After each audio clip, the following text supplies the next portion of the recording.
Cet esprit de résistance et de solidarité au niveau de la société, au niveau du village, au niveau de l'entreprise, voire de la famille élargie, c'est dans la tradition, dans l'histoire de l'Ukraine.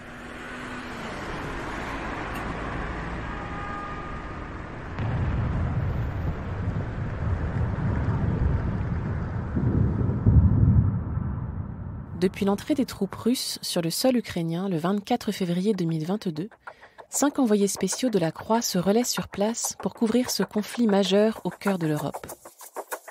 Dans ce podcast, ces journalistes nous racontent leur travail de terrain, ce qu'ils ont vécu et comment ils tentent de décrire cette guerre au plus près. Aujourd'hui, François d'Alençon, reporter au Service Monde, revient sur l'impressionnante mobilisation de la société civile qu'il a pu observer dans l'ouest de l'Ukraine, quelques semaines après le début de la guerre. Vous écoutez la 5e saison du podcast L'envers du récit. Je m'appelle François d'Alençon, je suis grand reporter au Service Monde. Je me suis rendu en Ukraine du 28 février au 19 mars 2022. Je voudrais vous parler de la mobilisation de la société ukrainienne dans la résistance à l'envahisseur russe, dans la défense du pays. Pendant ce reportage, en fait, j'étais principalement basé à Lviv, dans l'ouest de l'Ukraine. Lviv, en fait, c'est la base arrière un peu de la résistance ukrainienne, parce que c'est à la fois la voie d'exil pour tous les réfugiés ukrainiens qui quittent le pays ou qui y reviennent. Ils passent par la frontière polonaise. Puis c'est un centre d'acheminement de l'aide aux déplacés. Il y a beaucoup de déplacés internes du pays dans l'ouest de l'Ukraine. Et puis c'est aussi la plaque tournante des livraisons d'armes par les pays occidentaux à l'Ukraine, qui passe essentiellement par la frontière avec la Pologne. Alors avec Karina, une étudiante anglophone à l'université catholique ukrainienne qui a son siège en fait à Lviv, Karina travaille avec moi comme interprète et fixeuse. Ça veut dire quoi ? C'est travailler ensemble pour organiser le reportage, discuter des angles, utiliser tous les contacts qu'elle a et la connaissance du terrain, la connaissance de la société ukrainienne pour travailler sur les sujets que nous avons choisis. Nous avions décidé d'illustrer cette mobilisation dans les campagnes à travers l'exemple d'un village à 50 km au sud de Lviv qui s'appelle Rudniki, un village de 3000 habitants, dans lequel Karina connaissait une jeune femme, Maria, qui avait un restaurant à Lviv et qui s'était réinstallée dans son village pour superviser un centre de collecte d'aide aux soldats ukrainiens. Donc Karina a fixé un rendez-vous avec Maria et nous sommes partis en voiture avec son père comme chauffeur, que j'avais rencontré quelques jours auparavant à Lviv et qui m'avait fièrement ouvert le capot de sa voiture en montrant des bidons d'essence et des bouteilles pour faire éventuellement des cocktails Molotov au cas où les Russes seraient arrivés un jour à Lviv, ce qui n'a pas été le cas, heureusement.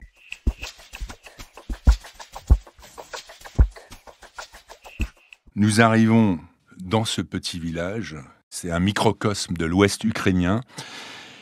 Il y a une statue de Taras Shevchenko, c'est le poète ukrainien par excellence, c'est le héros de la résistance ukrainienne, et puis une église et un monument aux morts de la Seconde Guerre mondiale. Et là, surprise, une grande barre en travers de la route, et nous sommes obligés de nous arrêter, de nous garer sur le côté. Une barre de fer qui a été manifestement récemment installée. Donc nous descendons et Maria arrive et nous accueille. À côté, il y a l'école communale sur le bord de la route.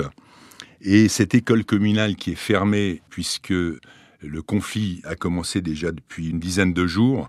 Et l'école est transformée en fait en centre de collecte de l'aide aux soldats qui sont sur le front.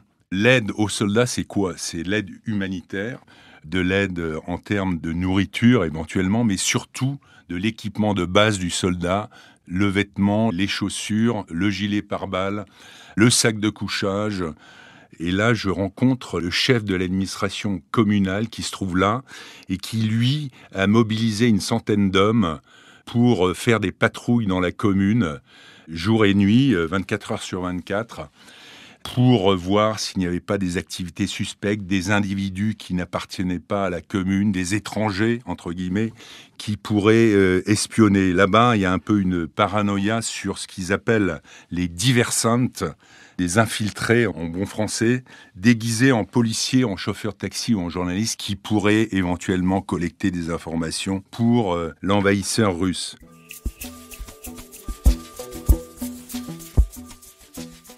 Parmi cette équipe de bénévoles qui travaillent avec Maria, il y a Elena, une des volontaires, qui me montre une photo d'un soldat, Volodymyr, qui vient de tomber sur le front. En fait, il a été évacué après avoir été blessé dans un hôpital et il vient de mourir. Et là, comme pour d'autres avant lui, tout le village l'a accompagné au cimetière et la scène va se répéter dans les semaines et les mois qui suivent. Maria a une préoccupation essentielle au moment où je la rencontre.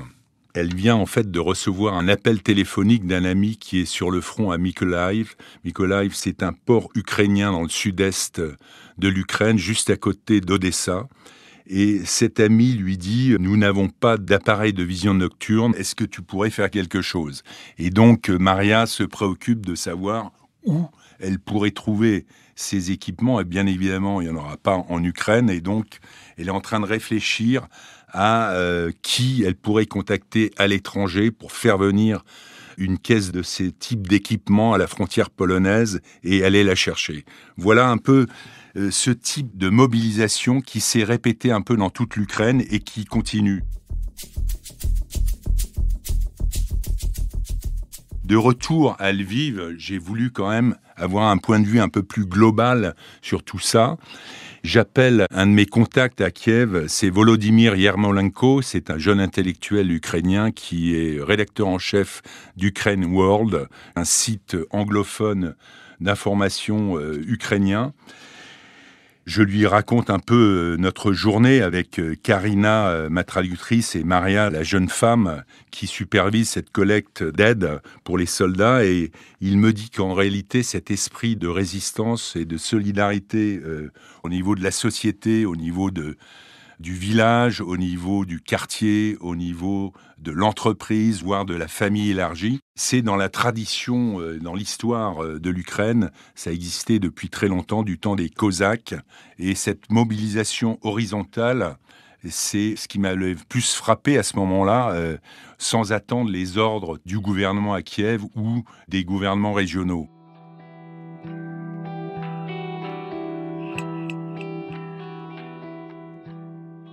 Après cette expérience qui avait quand même été assez marquante, nous avons voulu montrer une autre facette de cette mobilisation à l'arrière, si je puis dire. L'arrière du front, c'est aussi les femmes, les sœurs, les épouses, les mères, les fiancées des soldats. Et le soutien des familles est très important pour le moral des troupes, puisqu'ils sont en liaison souvent quotidienne à travers le téléphone portable.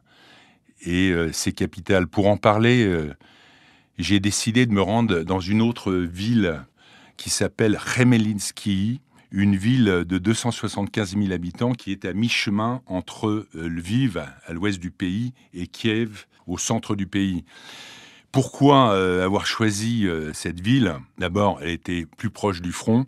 Ensuite, elle était facile d'accès par la route, environ 250 km. Et puis, il y avait une centrale nucléaire à proximité. Il se trouve que juste avant, il y avait eu l'occupation pendant quelques jours de Tchernobyl par les soldats russes. On avait beaucoup craint à l'époque qu'il y ait un obus qui tombe sur la centrale. Et là, la proximité de cette centrale nucléaire faisait craindre que ce scénario puisse se répéter. Donc, je suis parti de Lviv avec Danilo, cette fois, un juriste parfaitement anglophone. Je l'avais rencontré quelques jours auparavant. Il avait accepté de travailler avec moi comme traducteur et fixeur. Et il avait aussi des contacts dans cette ville. Et entre autres, Alia Wozniak, 45 ans, avocate. Alia a un mari colonel de réserve mobilisé dans la défense territoriale. Elle a aussi son frère, soldat professionnel, sergent dans une unité d'artillerie de l'armée. Et elle nous a donné rendez-vous dans un café à la sortie de la ville.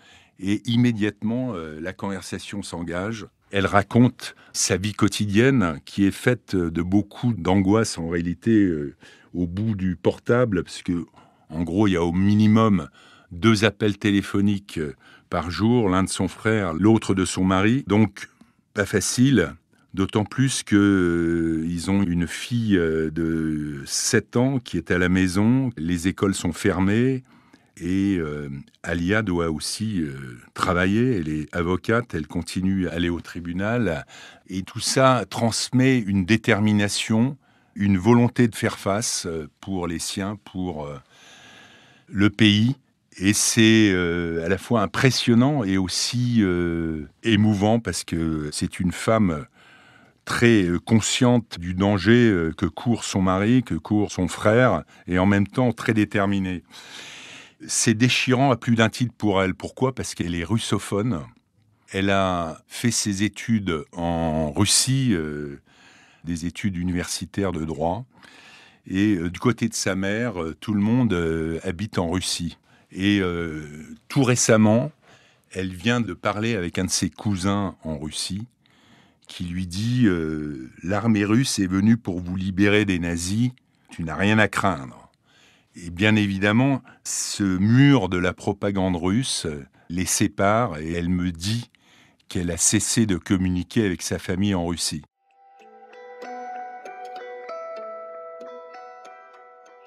Avec Danilo, nous avons décidé de revenir à Lviv en faisant un crochet par Ivano-Frankivsk, qui est en gros plus à l'ouest, pas loin de la Hongrie et de la Slovaquie. Au XIXe siècle, c'est une ville qui s'appelait Stanislaw, un nom autrichien, allemand, et elle comptait une très importante communauté juive, plus de la moitié de la population. Il en reste aujourd'hui 300, la plupart très âgés, et je veux rencontrer dans cette ville Moshe Leib Kolesnik, qui est le seul rabbin ukrainien en exercice à être né dans le pays, l'un des rares à pouvoir s'exprimer en ukrainien. L'Holocauste et la persécution anti-religieuse communiste ont presque anéanti la totalité de la tradition juive et de la présence juive jusqu'à l'indépendance en 91 du pays, où là, il y a eu une renaissance un peu de la communauté juive en Ukraine, avec un retour de descendants parfois de juifs ukrainiens venus d'Israël ou des États-Unis. Donc j'arrive à la seule synagogue de la ville, vous vous rendez compte, 55 dans les années 30, et Moshe Leib Kolesnik, le rabbin, me reçoit dans son bureau au-dessus de la salle de prière, très affable. Le rabbin m'explique qu'il passe l'essentiel de son temps à aider les familles de déplacés, des familles juives venues d'Odessa, de Kharkiv ou de Kiev, se réfugier dans l'ouest du pays, puis il reçoit les appels des communautés en Israël, aux États-Unis ou en Europe qui proposent leurs services. Donc chaque jour, là aussi, c'est un religieux qui se transforme en coordonnateur de l'aide d'urgence au service de sa communauté et pas seulement d'ailleurs.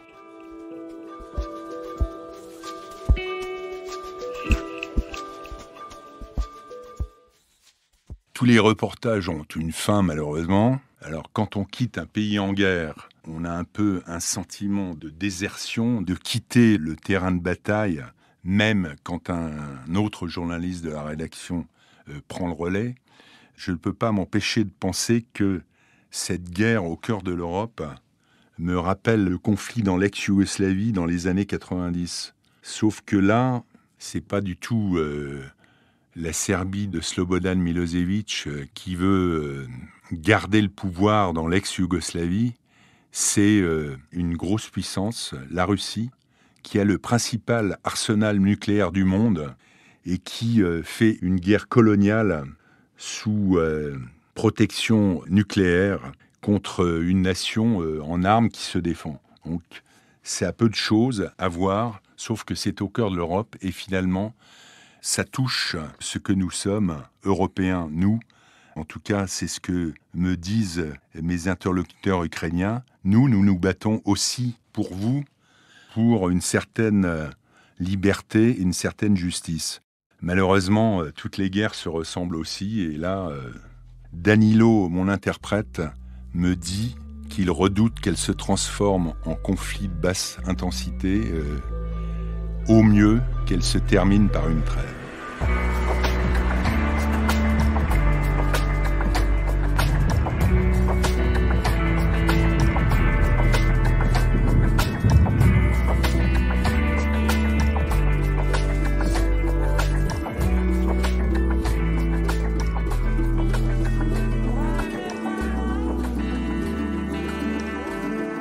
Vous venez d'écouter un épisode de la 5e saison de L'Envers du récit.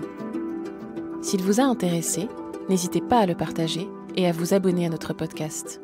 L'Envers du récit est à écouter sur toutes les plateformes, sur le site et sur l'appli La Croix.